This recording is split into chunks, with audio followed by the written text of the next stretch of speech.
Yan guys, may star sauce tayo dito, ketchup, iklog, hotdog at saka sili.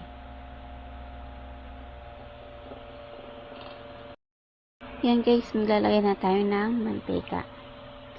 Then, ipiprito na natin yung ating hotdog.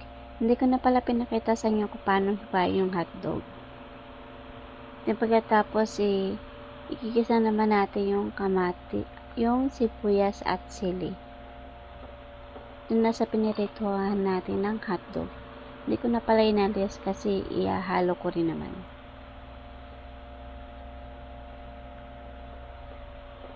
Ang pagkatapos sa atin ikisa, ihalo na natin sa hotdog.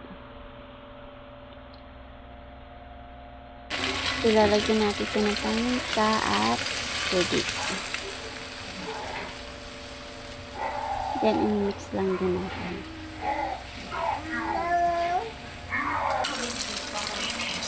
Pagkatapos, lalagyan na rin natin yung ating nilagang itlog.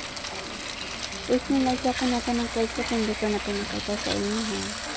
Sling hotdog. Kasi nagwala na yun. Sling hotdog. Kaya hindi ko na napakita sa inyo. Sling hotdog. With egg. Then, i-mix lang din natin.